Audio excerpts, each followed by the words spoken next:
நியாயமான ஆட்சியை மத்தியில் நடத்தி கொண்டிருக்கிறார் என்று அர்த்தம். நன்றி நன்றி சூர்யா என்று அர்த்தம். நன்றி நன்றி திரு சூர்யா நன்றி. மீண்டும் மீண்டும் மீண்டும் சொல்றோம், கல்விக்கு முக்கியத்துவம் கொடுக்கக்கூடிய அரசாங்கங்களை தேர்ந்தெடுங்கள். இது பாரதிய ஜனதா கட்சியினுடைய வாதம்.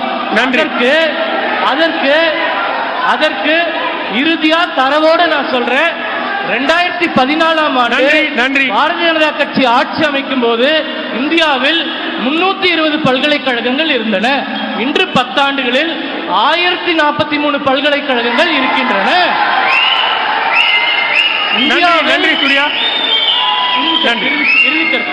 இந்தியாவில் 2014ஆம் ஆண்டு மோடி அவர்கள் ஆட்சி பொறுப்பை ஏற்றபோது 38,000 கல்லூரிகள் இருந்தன.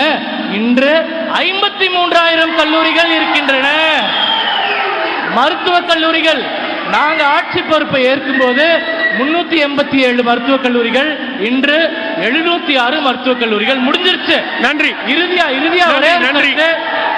ஒரே ஒரு கருத்து, வாக்குறுதிகளை எல்லாம் நிறைவேற்றிட்டோம்னு சகோதரர் எழிலரசன் அவர்கள் திமுகவில் சொன்னாரு. காஞ்சிபுரம் மண்ணில் இருக்கும், காஞ்சிபுரத்துக்குன்னு தனியாக திமுக தேர்தல் வாக்குறுதி ஒன்று 2021ஆம் ஆண்டு அறிவித்தது. 5 வாக்குறுதிகளை படிக்கிறேன், அது கட்சி வித்தியாசம் பதில் சொல்லுங்க. முதல் வாக்குறுதி காஞ்சிபுரத்தில் என்று சொன்னார்கள், நிறைவேற்றினார்களா?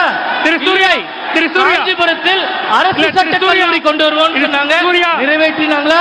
காஞ்சிபுரத்தில் காகித ஆலை தொடங்கப்படும் சொன்னாங்க, வந்தாங்களா?